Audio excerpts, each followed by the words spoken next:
Hi, everyone. Welcome to our webinar. Semrush webinar is here and we're ready for you. So thank you, everyone, for joining.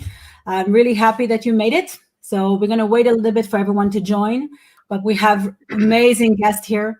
And we're going to talk about, some really strange cases where you have like these kind of search terms when you're really trying to rank for, and above you, but the results above you have like only authoritative sites, like huge publishers. And you're saying, oh my God, I will never beat that, right? So the mighty Mordy, the search liaison at Wix. This guy is basically trying to let us know that Wix are ready for SEO, and they're doing a really amazing job in the last few years. So I'm really happy that they chose Mordy to let everyone know this news. So it's really something that you can follow, and follow Mordy on Twitter and just let everything that Wix are doing. So he's going to talk about his research. He basically tested more than 100 search terms, and he's here to let us know everything about it.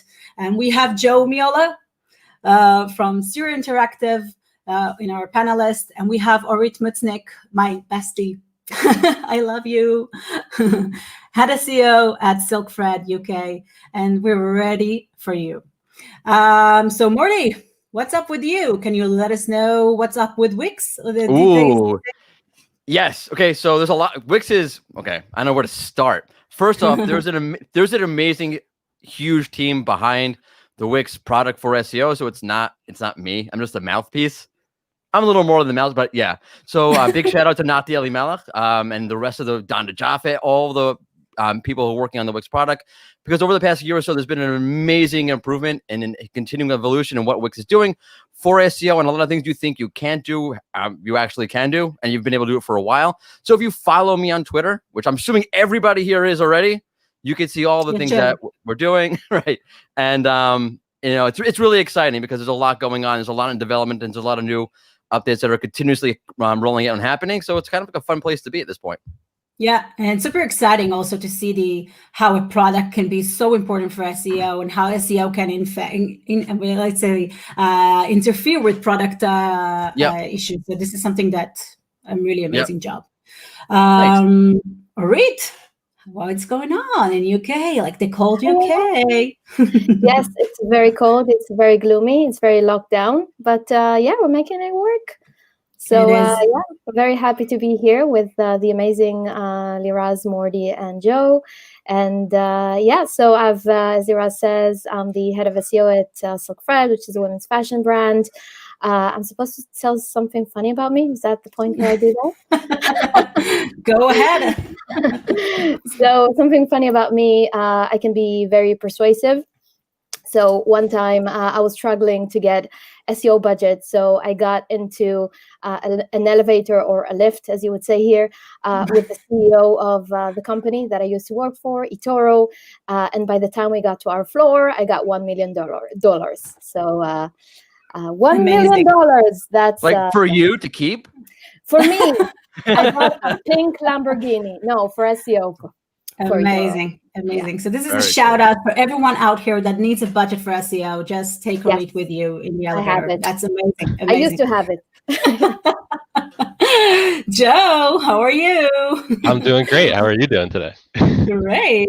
Where are you located? I'm located in San Diego, California, in the United States. So a little bit warmer than where Orit is at right now. Not as many pink Lamborghinis either, but at the same time, I'm a data strategy manager at Syria Interactive, which is a digital marketing agency based in the US. And I'm kind of tasked with a lot of BI tools and kind of using that to leverage search data together. So here to talk about some data and how we can kind of make more informed decisions about the SERPs in general. So happy to be here. I'm looking forward to seeing the presentation. Thank you, Joe. Great. So I just want to remind you before we hop off to a Mordy presentation that we're here to answer all your questions. So just feel free to have a comment in the live chat, and we'll just pick up some questions that are relevant. So just feel free. And Mordy, the stage is yours. That's it. It's mine. Okay, so here we go. I gotta share my screen, right? Yeah. Hold on 1 second. Where'd I put it? That would help. 1 second. 1 second. It's And coming. also, don't forget Okay. that the webinar is live on YouTube forever. So you can always go and watch it again. And if we haven't made all the answers to your questions, so follow us on Twitter and we will do it. Just submit them here. So Take it everyone away, can see my Mordy. screen? Yeah, Indeed. we're good? Mhm. Okay, so I am calling this room for the average site. It's basically the SERP super authorities and your site. I've got a lot of ground to cover in like 20 minutes, so we're going to really go through this. So hang on to your hats. Who am I? I'm Mordy Oberstein. I'm the liaison to the SEO community over at Wix. You can find me at Twitter at Mordy Oberstein. That's my name with the @ sign in front of it. Very, very complicated. Okay, so we're going to do 3 things. We're going to jump into a bunch of data that I dive into. I'm going to explain why the data is the way it is, and what you might be thinking about doing as a result of all of this. Okay, so how did this all start? And I have a terrible cold, so if my voice cracks, it's not because I'm 12. I spend a lot of time on the SERP. It's like my thing. And just, one day looking around at the SERP, blah, blah, blah, blah, blah, and I found this.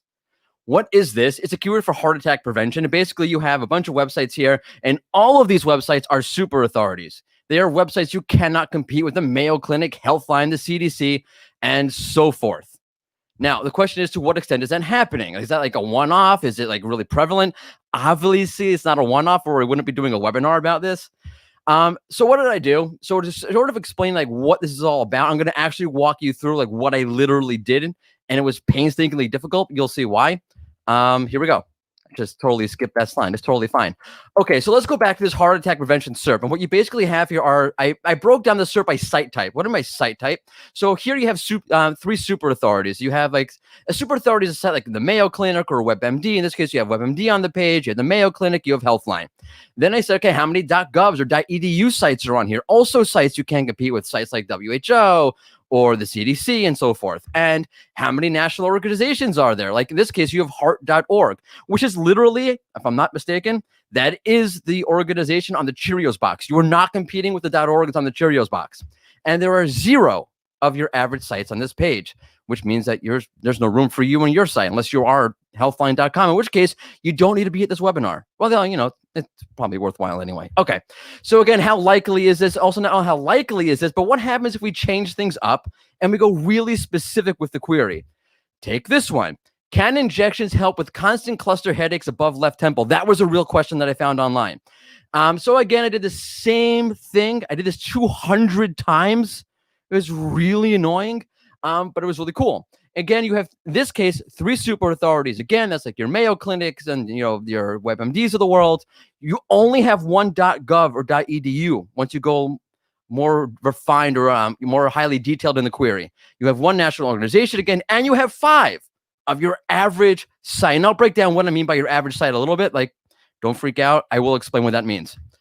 Okay, so let's sort of define top level versus highly detailed. You could call them short tail versus long tail queries. I really prefer if we don't call them that, because it sort of defeats the purpose of what I'm going to be talking about. And it just sort of pigeonholes and, creates all sorts of stereotypes about these keywords. Top level is like very, very broad, right? So things like colon cancer screening, flying in blood clots, is my rib broken? Would be a top level kind of keyword versus highly detailed. Is there a way to track acne outbreaks so I could treat them better? Kidney stone surgery recovery time, laser versus whatever that word is. I have no idea. And so forth. Really detailed kind of queries. Where do I get the queries from, or these keywords from? So the top level keywords are really easy to find. It's, plug something to Semrush, pull out a bunch of questions, pull them into related topics, and so forth. The highly detailed keywords, this is what's cool. They're all real questions. So I looked at 200 top level keywords, 200 highly detailed keywords, and another 100 for something else we'll get to later. So 500 keywords altogether. And the highly detailed keywords are from personal experience. Like my father had cataract surgery. He would call me up and he would complain all about his cataract surgery, blah, blah, blah. I would be sitting there writing down questions for my SEO study. They also come from health forums. So I actually scoured health forums. They're all real questions. Limitations of this study. I don't think we talk about limitations enough in the SEO about these studies that we do. We should pretend there are none, because that's better for our marketing. There always are limitations, and they're very important to understand. It's a pet peeve of mine that we don't talk about it, and they actually help you understand the study better, so you need to understand them.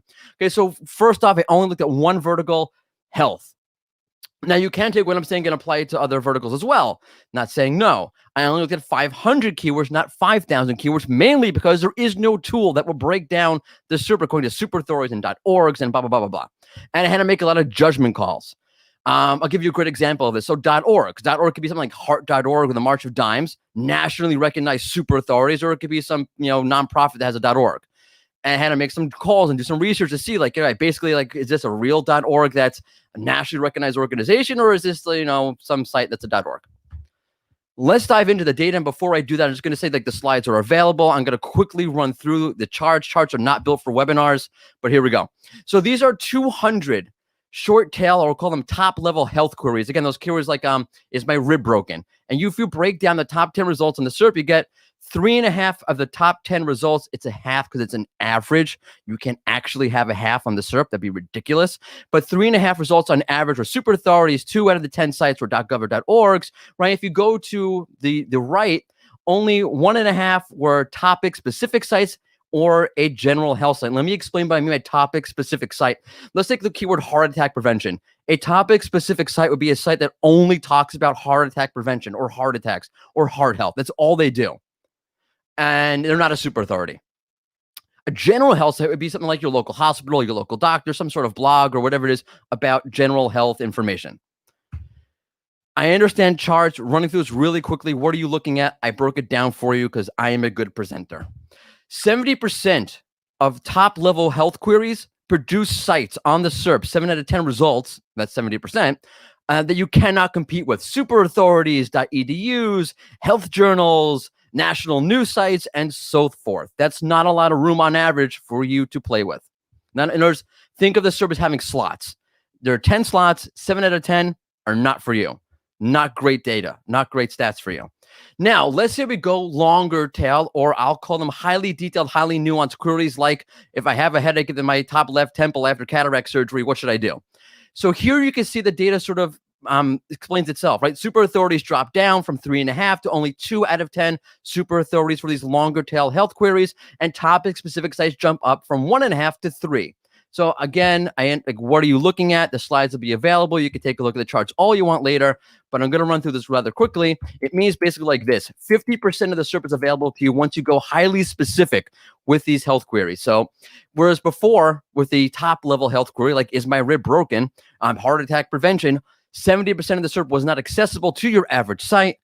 50% of the SERP is when you go longer tail. I hate using that term, but if you go more detailed in the query. So that bodes much better for your average site. So what I'm basically telling you is pretty obvious, right? The land of opportunity is in highly detailed, highly nuanced data. Highly detailed, highly nuanced content. Like that's where you're going to beat out the super authorities. But it's not that simple, because if it were that simple, this would be a really short webinar. It'd be kind of obvious. As with anything in SEO, it depends. This is literally my most favorite slide I've ever made.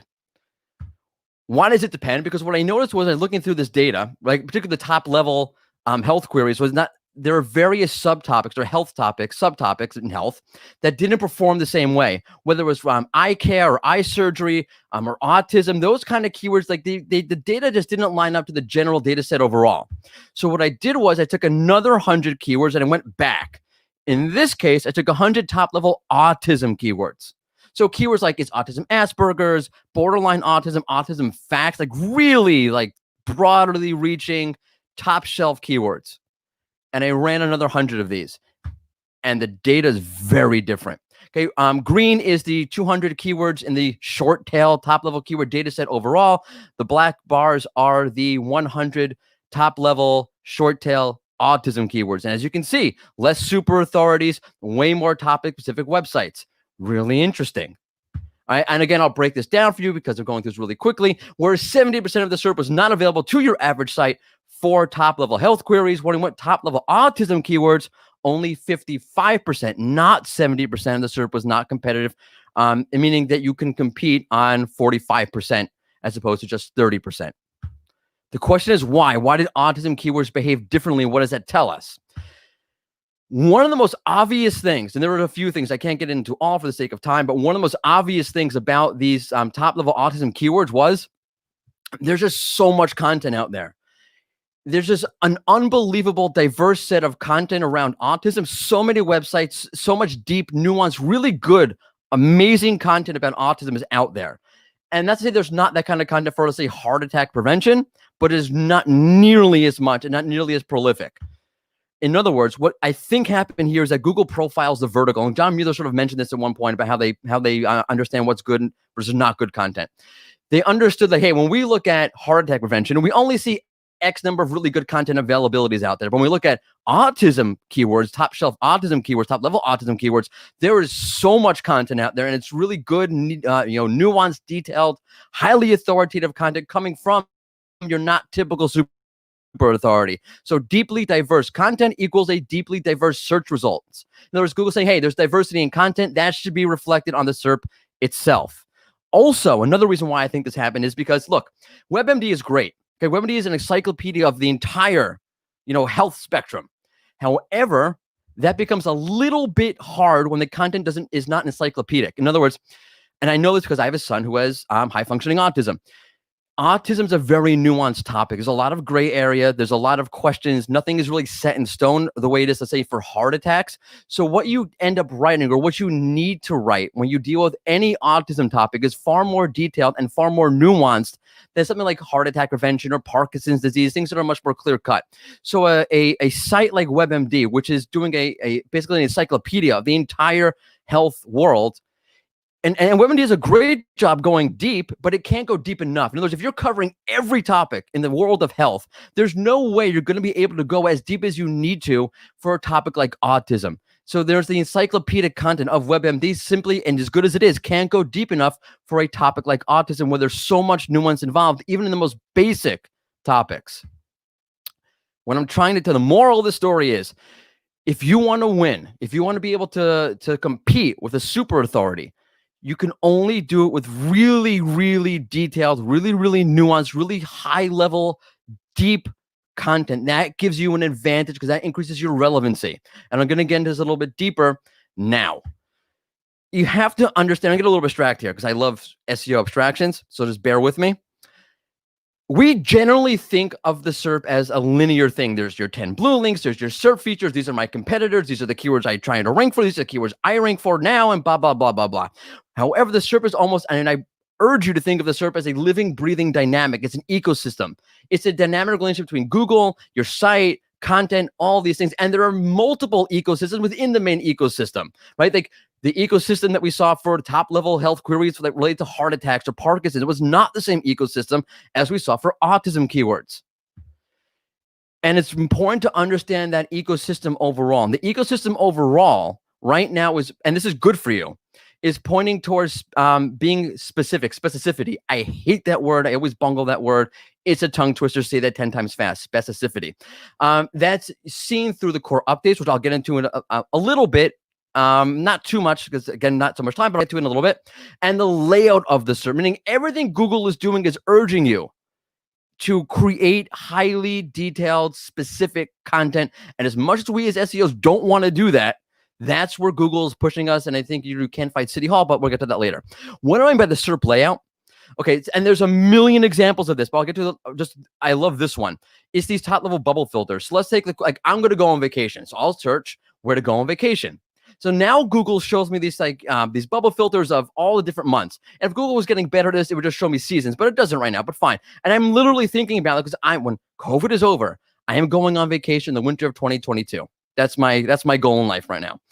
And if I were to search for where to go on vacation, and I know I want to go on vacation in the winter, if I see one of these bubble fillers on top, I'm going to click on January or February or one of these winter months. And even though this the travelchannel.com, which is in the feature snippet here, is ranking in the feature snippet, I'm going to completely bypass it because it's not specific enough for me. In other words, Google's giving me a much more specific option. All I need to do is click one of these bubble filters and I'm there. And I'm going to bypass that broadly reaching content that everyone thinks is so great. I'm just going to skip right over it. In other words, the SERP layout itself, and there's a million other examples of this, is urging you to create highly detailed, highly specific content, which is, again, is good because that's where you can win. If you just want to take a look at passages, is another signal of where the ecosystem is going. Or just recently, on 2 days ago, Barry Schwartz covered that, hey, Google Unleashed or Google Release, however you want to put it, topical ranking. So like another example of Google basically saying, hey, the more specific content, the more opportunity you're going to have. This is the ecosystem overall. So I'm going to try to bring this a little bit back down to earth, but not too much. And I'm trying to break down what I mean about what is actually happening in the ecosystem, because you cannot create an overall strategy unless you understand that Google is an ecosystem and what that ecosystem is doing. There is a general equation that Google has to deal with, and it's relevancy versus authority. And this is how Google deals with misinformation, right? Google has said, they said it themselves. Like they literally said this in the search on video that came out. They talk about how they've had there was I don't know if people remember this. I think it was on 2016. There was like one issue after the other issue. Ironically, it was Danny Sullivan reporting on this of major mistakes happening on the SERPs. And Google said, hey, you know how we're going to deal with this? We're going to bump up authority. So there might be more relevant content, better content, but we're so scared of showing the wrong thing, we're going to have to bump up authority. Now, you have to realize that is a crutch. And like any crutch, Google wants to get off of it. In other words, if Google could theoretically perfectly understand content, would it have to bump up authority? No, absolutely not. It would just show the most relevant content possible. Obviously, authority is a benchmark that has to be there. You don't want to have one great page and then worry if the user's going to go to another page that's really terrible. So the site has to be authoritative. But if Google could understand content perfectly, it would show what's highly relevant over what's extremely authoritative and a little bit less relevant. But now, as I'm sure you're all aware, Google is getting better at understanding content. Hooray. What does that mean? That means that the equation is being reevaluated. So now you have not just authority versus relevancy, but authority versus a bit less authority and more relevancy. And what happens then? And what happens then is what I saw during the December 2020 core update. And I'll give you a great example. There was a keyword. It was something like painkillers and addiction. And there was a page it was a .gov, it was like the NIH or it was the CDC, one of these .govs. And that .gov was ranking number 1 or 2 on the SERP. And Google killed it. Well, it didn't kill it. It pushed it down to number 8 or number 9. And it bumped up a Healthline page. Why? Pardon me, still have that cold. The CDC page, when you went to it, it was a very good page. And it offered you a lot of information about painkillers and addiction. But first, it offered you information about painkillers of pregnancy, painkillers in children, painkillers in cancer, painkillers in chemotherapy, painkillers on Tuesday, painkillers on Wednesday, painkillers in the summertime. And then if you scroll down far enough, you got painkillers and addiction. So Google said, hey, you know what? Really authoritative. You're the CDC. But not exactly relevant. I mean, if you scroll far enough, it is. Let's take the Healthline site, not as authoritative as the CDC, obviously, but still meets all the benchmarks, very authoritative. And let's show their page that only talks about painkillers and addiction because it is more relevant. And that is a very good trend for you. That's what you want to see. You want to see Google saying, we don't have to rely on authority to such an extent, or to the crutch that it once was. We can now offer relevancy and not be as concerned about authority. That's a good trend for you because that allows you to create highly relevant content that now can compete better. That's an important trend to take note of and to keep an eye out for. So no, I that's very abstract. I like living in the abstractions. I know that some people don't, so I'm going to try to get to some more practical tips. And I'm going to sort of walk you through maybe what you could do as on the strategic level practically. I am completely making this up. I am calling it thematic competitor analysis. What is thematic or competitor analysis? If you use this term, I expect you to cite me, or at least just, I don't know, like me in your mind. So when we look at competitors on the SERP, we're looking at, who is there, right? This site, and that site. This is my top competitor. But I'm thinking maybe it's worthwhile not just to understand who's competing with you, but profiling them. What type of site is it? Who are they? Meaning, who are they in terms of what does it mean to be that site? What kind of site is that from a profile perspective? And I'll walk you through this a little bit. And I apologize for not using the new Semrush logo, which is amazing and awesome. Okay, so take the keyword best mortgage. I plugged into Semrush. I pulled out the top 10 results, and I profiled this for you. The blue highlights are the super authorities. You're in the finance, niche. They're like the WebMDs of finance. The orange. I know my colors. The red are your national news organizations. Also sites you can't compete with, and that one yellow site is a .gov. Basically, if you profile the site, you could say, okay, NerdWallet is my competitor, or you could say Google has still not bumped up relevancy over authority on this SERP, or it's happy enough with the top level-ish kind of content the super authorities tend to offer. This is a super authority SERP. I'm not saying you can't theoretically rank. I know you're all saying, I could do it. Maybe you could. God bless you if you can. If it were me, I would move on to another keyword.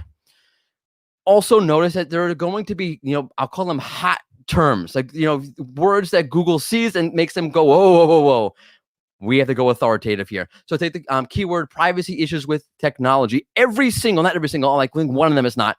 Every single, except for one of these results, is a .edu. Even the first one, which is a .org, is actually one of the UCLA universities, one of the California system schools. It's a university. Just take my word for it. These are all highly authoritative websites because Google sees the word privacy, issue, technology. Holy crap, we want to screw this up. Which doesn't mean from a topical perspective, you can't write content about this. You just need to insert a less formal language, or you need to bring up a less formal intent. In other words, if you went, hey, you know what? How about if I wrote content geared around how to keep your personal information safe online, which is pretty much the same thing as privacy issues with technology, but you're introducing a much less formal language, which is telling Google, hey, this is for people with a less informed or less technical understanding of privacy issues and technology. Maybe we can't serve the same results from the MIT and Harvard. And it does. Like, there are some major sites here, but you can look at the sites. You have PC Mag and Experian and whatever. They are big name sites, but they're certainly not UCLA, MIT, and Harvard. So again, you can introduce a certain intent by going a little bit less formal. There is opportunity out there for you, and that does help you compete against the bigger sites. What I'm trying to urge you to do is to understand the context of your site, understand your site's ecosystem, and understand the ecosystem around the subtopics. Well, I'll get to in a second. I'm trying to tell you is understand how Google is oriented to your site, the dynamic between Google, your site, and the topics and the various topics that your site deals, because not every topic is going to be the same. And I want you to realize that. Let's jump back to the autism keywords. Autism keywords, top level, short tail autism keywords produce sites that you can be that site. It's your average blog site. If you were a very niche autism site, that can definitely be you if you're writing the right content. Whereas keywords like, Parkinson's health, you can't. And that's just because of the way there's a certain dynamic. The ecosystem for the autism keywords was very much about there being excessive content, excessive diversity in the content, excessive diversity with really good content out there. And Google said, hey, we have to treat this vertical differently than another subtopic where there's not the same kind of content diversity. So maybe for your or maybe for your site, there's a topic out of all the topics you deal with where that's happening to you, where, hey, Google's saying there's a lot of topical diversity. There's a lot of content diversity out there. There's a lot more room for highly detailed, highly nuanced content, even if it's not from a super authority. And each of the subtopics, each of the ecosystems that your subtopics live in can be totally different, not just for your site overall, but for the various topics that your sites deal with. And you need to understand, or you need to research and see, how is Google relating uniquely to the various subtopics? Because imagine you're a health site and you had content about heart attacks, you had content about autism. Which topic, if I was to this site, should I try to work on first? Where is there more opportunity? Obviously with those autism keywords, because Google, the ecosystem for those keywords is completely different than for the heart attack keywords. And knowing that, which I just sort of alluded to, this slide's kind of worthless at this point, can change your SEO course. If I know that Google, the ecosystem, is relating to this subtopic differently than that subtopic, that might change my entire focus and where I think I might be able to win and where I should or should not allocate resources. Of course, this is a constantly evolving thing. This is sort of ahead of the curve. I think that there's this trend for highly nuanced, highly specific, really amazing content, and not that top level stuff that you're used to producing. It's a new trend. It's an emerging trend. You see it happening on the SERP. You see all the things that Google is doing, whether it be through the core updates or whether it be through how it's structuring the SERP, or things like subtopical ranking or passages are all pointing towards it. But of course, nothing is static, so it's worthwhile to keep an eye on this trend. And that is it. Now we get to have a panel discussion. So I have to stop sharing my slides. Wow. Amazing. Wow. I really envy people that know how to do a proper research. Like I really envy. Amazing, Mordy. Thank you so much. My pleasure. I think Thanks we for have listening. it was great. I really love that. Some practical tips as well. Let's go over some questions that we have from the audience. Of course, if you have any of you listening, if you have some more questions, put it right here. So, so someone asked, what are some research methods or tools that you're using to acquire high detailed keywords? Ooh, so I will say that the first thing that you can there are a keyword research tool like you have in Semrush. You can understand what the topic is or what the breakdown of a topic is. But if you're asking me like, how are you going to really like write highly detailed content that really speaks to a user? There's two parts of it that go way beyond keyword research, and this is where I think SEOs are having a hard time. One is understanding the actual topic, which has absolutely nothing to do with keyword research. You can understand how many keywords are, but you have to actually understand what you're writing about and understanding the user's intent. And Mark Traphager's little amazing piece about this on Search Engine Journal. There's like micro intents. In other words, you have to be able to be empathetic and understand like where is the user coming from, what's really important to them, what's concerning them, what are like their actually feel their pain points, which makes that hard. To be able to create really nuanced content. Okay, I need to include this. I shouldn't include that. I should definitely include this because that's really important to the user. And then if you want to go do some keyword research and think, how can you round this off and what other topics did I not think of? That's also a good idea. But it starts before keyword research. It is. Joe, do you know how, like, do you use other ways in terms of data and everything just to see highly detailed keyword? Yeah, I think Morty hit the nail on the head. At least, like, you definitely have to understand your topic first. In terms of like some tools that can at least help you with ideation, there's a nice free tool that some people probably remember called Answer the Public. And if you type that in and just, for instance, type in autism, you're going to get this beautiful looking web of just questions. Now, to Morty's point, you still want to understand at least like the topic. So when you see the potentially 100 different questions related to autism, make sure you're answering the ones that are going to make the most sense or the ones that you can't answer in that case. And that's probably a good way to at least go about looking for ideation and looking for some extra keywords too. There's also another great tool that's out there. I don't know if people know about it as much, but Candor, Mark Williams Cook, has a very similar tool as well. So definitely check that out. Interesting. Yep. I didn't know that. Send it to me. Yes. And then as you're waiting for like the results to load, there's like great jokes in there too. Orit, do you have any 2 cents for us? Yeah, well, Mordy stole my also asked, so I have to think about something else.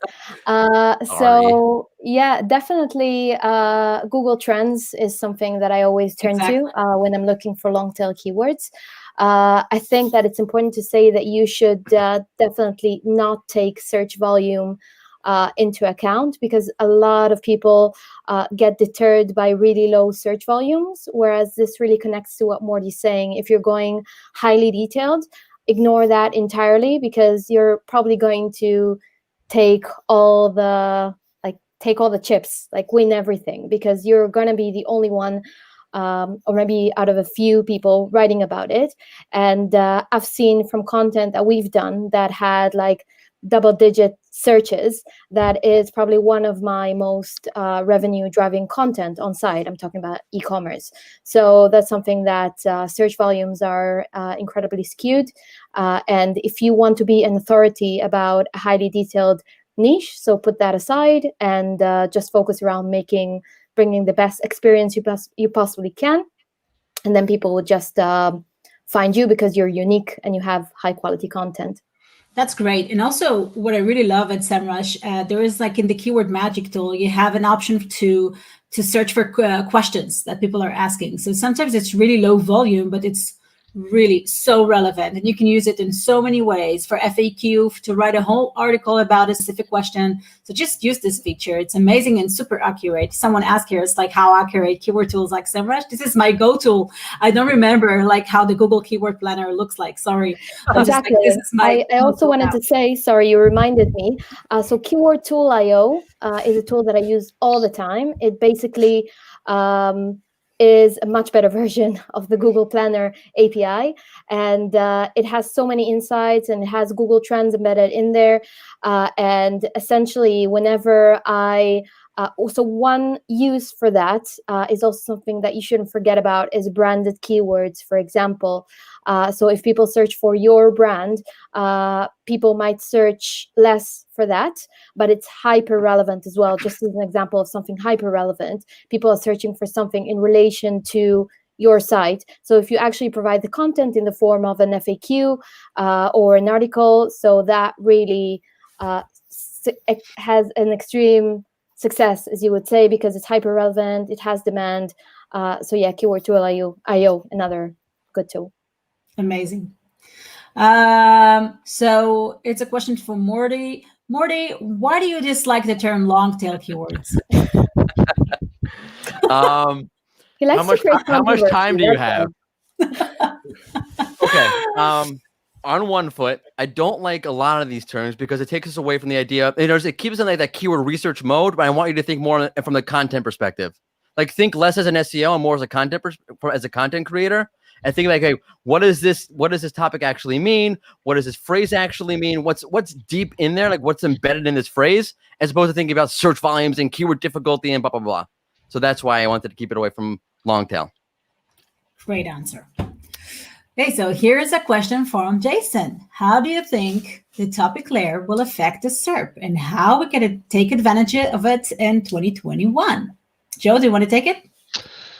Ooh, I can try first. I think it's kind of more of an indirect effect here. I think the topic layer is going to make us as SEOs write content that's going to be needed. So like with Mordy's example of where places to go on vacation, if those topics come up and there's like Boston and San Diego and London or whatever it might be, we probably want to prioritize content development around some of those cities because Google is telling us something there. They're showing us some cities that might, again, impact it. So I don't know if the topic layer is going to necessarily affect the SERP per se, but it's going to affect the way that we decide to prioritize content and try to like reach our audience at the end of the day. That's really interesting because I actually think, and I agree with everything you just said, and I'm so happy Jason, of all people, it was Jason Bernard who asked this question. It's so surprising.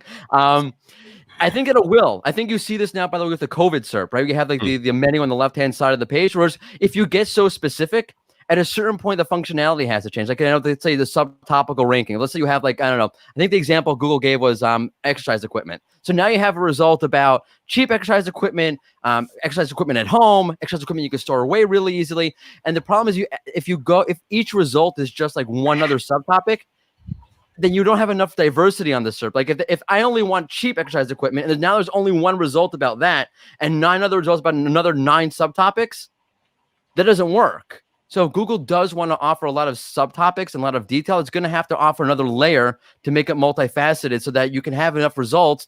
You can have the focus that they want or the focus they think the user wants and enough diversity or the actual number of results at the same time. So you'll have something like, and you do have this, by the way, I'm going to shut up in a second, but you have this with the COVID-19 SERP. It does exist for other queries as well outside of COVID-19.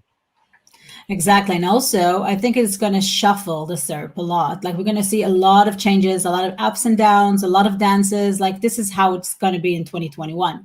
Because one side, it's going to be presenting content a little bit better with more technical experience, other than the affiliate side that, I don't know, is getting down or maybe up. So we're going to see a lot of shuffling there.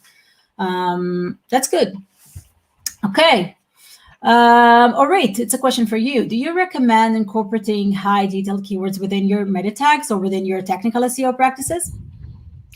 Well, you have to do it, well, not exaggerated, of course. I think that the content itself has to deal with that highly specific topic. But, as you would do with any other piece of content, make sure that you have good context and make sure that you provide the best possible content experience for that, that meets user intent for that highly detailed keyword. I think that's more important than actually mentioning it everywhere, making sure that you answer what the user was looking for. So it doesn't necessarily mean that I would have like a 5 keyword long term, but I could rank for it because I'm very relevant for that. So yes, include or not, it really depends. I hate saying that. It really depends on how relevant your content is and how well it meets user intent. User intent trumps, well, everything really. That's good. Joe, we have a question here. Well, we have a lot of questions. That's really good. How do we analyze the SERP for the keyword to understand the user intent? What are your best practices for this? Ooh, how do we analyze the SERP of a keyword to understand intent? I think you have to remember that Google is trying to serve the best result for somebody. So depending on the information that is shown, that can kind of tell you where they might be from an intent standpoint. If you're seeing maybe a lot of like featured snippets or answer boxes, potentially that's more high level. People are more in that research discovery phase. If you start to see that there's more information in regards to competitors or versus competitor A versus competitor B, or maybe pricing information, that might tell you a little bit more about what people are going to be looking for too. So I think you kind of have to take it potentially on a case-by-case basis, but I would try to understand what Google is trying to show you with some of those like rich featured snippets to kind of help unpack that a little bit more. But curious if anybody else has anything there too, because there's a lot there. Yeah, no, like, great. First off, hi, Shai, how are you? Reverse engineer the SERP, right? And that's what you're basically saying. Kevin Indig has a great post about this somewhere. I don't remember when it came out, but look, like, I remember like there was I forgot the keyword, had to do with baseball uniform because I like baseball. And there was a big there's a big image box at the top of the SERP. Like, so lo and behold, every single one of those pages that was ranking had a large number of images, big, really awesome, great images, because there was an intent in there to see something visual. It had something to do with baseball uniform. So if you see an image box up there or whatever other SERP feature, that can sort of tell you where the intent is at. Exactly. And also, if you search for your main competitive keyword, if it shows just guides or what is, so just educational or informative content, people are not likely to convert from this content. So just bear it in your mind. Just make sure that when you're creating this content strategy, people are just looking for information, lead them there down the funnel. Also, one thing I'd like to add is that the answer that you get from reverse engineering the SERPs is not the answer that you're gonna set in stone. We've all seen, like, we can all like trace back the SERPs for face mask a year ago and what they are now. So if you are doing something that's hyper dynamic, even if you don't think that your niche is hyper dynamic, it might as well will be. So, for example, I've worked in the gaming industry for a lot of years, and I've seen a constant struggle between brick and mortar places and online places constantly getting shift. So just take into account that what the intent is today, it might change a month from now, a year from now, a week from now. So make sure that you're constantly with your hand on the pulse and checking that out. Yeah. And you could definitely profile the pages that Google's shifting around, right? If you see, consistently, and this happens a lot, where in the algorithm updates, you'll see like Google will test out like one page or two pages every single time. If you see that happen, you say, okay, this page is going down, that page is going up, and there's an inverse relationship between the two pages. So check out what's the difference. Is this page much more informational? Is this an ultimate guide versus a very relevant, specific sort of kind of page? And you can sort of see what Google's sort of struggling with by doing that. One last thing, Izzy Smith actually has this really cool graphic about how she categorizes queries. So we can surface that out and send. I'm happy to share that on Twitter after, so you can use that as a general guide. Sounds good. Okay, another question from Sasha, which is interesting one. So most of their competitors are huge established brands, and is asking, what if the most of our top results for the keyword I need are mostly similar, same structure, quality, and quantity? What can be done? Links? That's a good question. Interesting. I'm gonna go with it depends. Of course. Love that. I get 5 SEO points. Look, like it could be. Listen, I hate to say this, but there's not every keyword that you can win. You might have to totally shift and pivot, and it might be that, hey, in a year from now or in 2 years from now, that could be a totally different dynamic where, hey, Google is uptaking relevancy and it isn't taking into account like, hey, this brand is really great and huge and whatever, but your content's really that much better. So you have to really profile your content, profile the situation, maybe pivot for a while. But overall, my general advice is, as Wayne Gretzky said, skate towards the puck. If Google's going in a certain direction, try to get ahead of that curve. One thing I'll add Also, there too. Oh, go ahead. sorry. No. Also, I think that I'm not sure I understand the question correctly. Is that the different competitors in the SERPs, that they all look the same, or they're all of the keywords are mostly similar and you don't know which one to approach? Not sure. Anyway, I think technical SEO is something that we shouldn't leave aside. Of course, you have to make sure that you have like links is definitely not my top priority, at least. I think the website has to be very well accessible and very well fast, and essentially everything else that Google loves as a good infrastructure, as that is the basis of any good content. So good content comes later. I mean, like making sure that your website is properly set up from a technical standpoint will probably go a much longer way, and much further than creating a huge, amazing piece of content. Because if it's in a platform that's kind of shaky, it's not going to get anywhere. Exactly. I just wanted to add as well, like from my experience, I created like a new website from scratch, a new domain, everything for comparison site, let's say.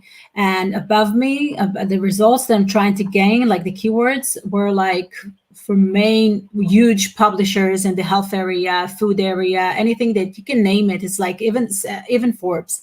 And I just want to mention like formatting. Content formatting is the key. If you're trying to rank for a comparison, write tables, create the formatting. Google immediately just ranked me like for a featured snippet, a new domain, nothing else happened, just a really good content with a proper formatting for position 0, featured snippet. It's just like, wow, CTR, like an amazing thing. So just find the gap, find where you can squeeze in and just outbeat them. Because there's always like tiny little things that they have forgotten, like big organizations, they have so many things happening. And if you're a local business and you're doing things really fast and fast execution, just try and do your own thing and just like solve the things that they're not getting it. Yep, schema.org. That's a very important thing. Exactly. Talking about Shai, who was here earlier. He knows who knows his schema, but yeah, definitely an aspect of technical SEO that significantly help, as Liraz said. Exactly. Okay, have another question here. When writing to rank for highly detailed, specific long tail keywords, what's the minimum monthly search volume that should prompt us to compete for that search term? 1 million. I think that it's not $1 million that I got in that elevator. So no, I think there is no such thing. I think that if you have a hyper relevant answer to that question, to that user intent, you just go ahead and do it. You can also test things and try and see how it goes for that content. But I promise you that search volume is really irrelevant. So if you plan to have a site about, I don't know, a special kind of dog food, for example, and you're the only one selling it, so you're probably not going to have any type of search volume whatsoever, but you are making that site to sell that specific kind of dog food. So you might as well write about that and write everything about it, even though nothing has search volume. So it's definitely really about the relevance of your site to that specific topic. It is. I find that people make a big mistake with that. They'll go, "Oh, a high search volume keyword. Let me write about that," and it really takes away from what your core profile of your site is. So now you have like a doctor and their blog talking about heart attacks and then selling car insurance at the same time because that was a really great keyword. Which to Google's like, what the hell are you doing? How authoritative and trustworthy are you? That's a little bit hyperbolic, but I think you get my point. It is. That's good. Okay, so question to Joe. My question, is quality content important for a new blogger or quantity content first with a consistency to get good trust in Google's vision? What do you think about that? I feel like this is like a school of thought question. I think Orit kind of started on this a little bit with, if you're a smaller blog or maybe you're just like a new blogger, getting that technical foundation is going to go a long way.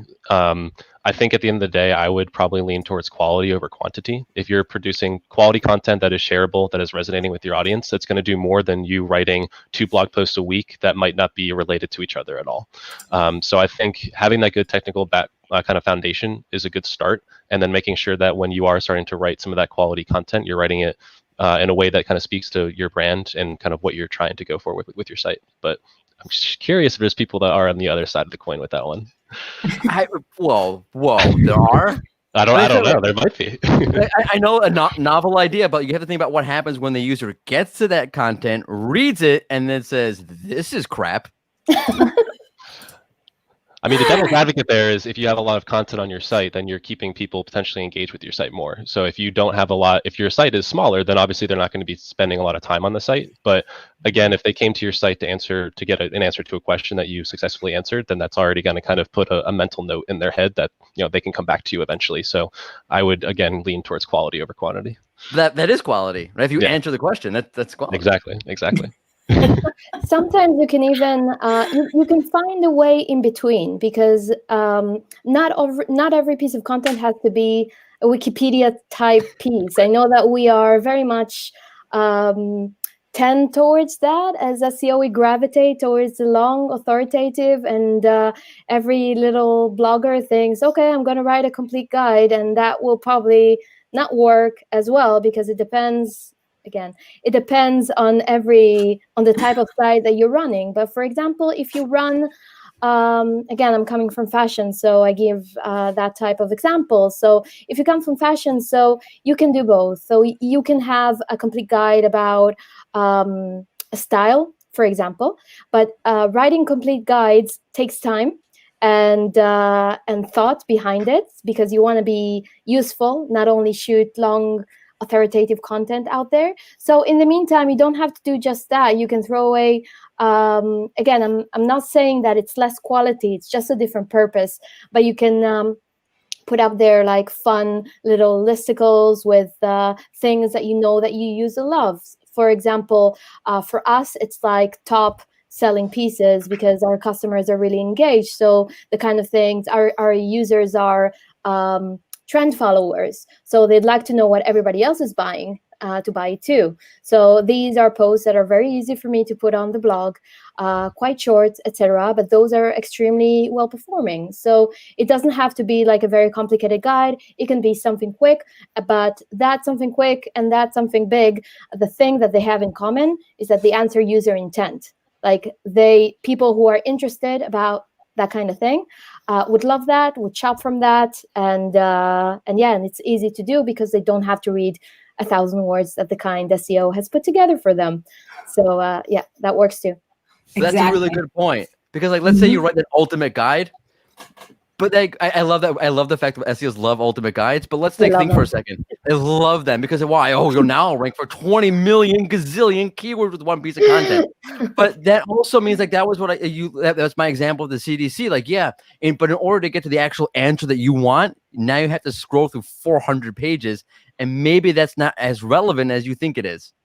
Mm-hmm. Yep, exactly. Even though you can add a table of contents in the beginning, and Google might, skip to the relevant part, that would be helpful. But it doesn't necessarily has to be long and comprehensive to rank for something. It's all about the query. It's all about the user intent. Yeah. It's like funny because I know we think that deep means going broad. Like now I covered 4 million subtopics as opposed to really covering one subtopic really well. It is. And, everyone keeps forgetting that creating content is not always as difficult, complicated, hard work. Sometimes you can just have this easy wins content, easy execution, just keep forgetting it. Exactly. And an example of that would be what I mentioned, which is brand content. Like you wouldn't imagine how strong of an impact that has. Exactly.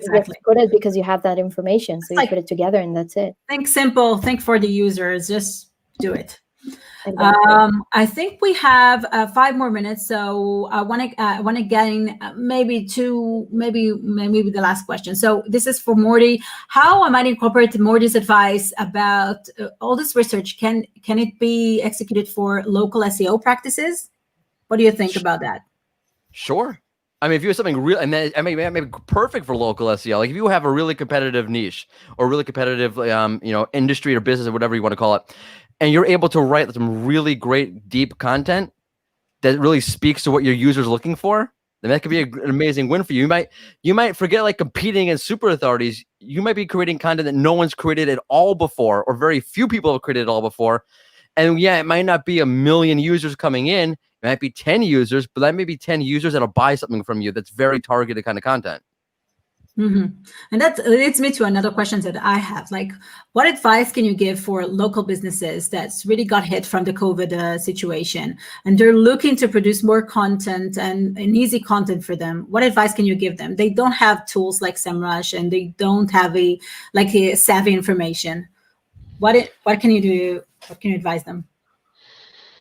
I mean, I would say, like, again, let's go back to like the pre-keyword research phase. Like, think about the user, think about their pain points, think about, okay, so my user pre-COVID was, their profile was X, but what happened after?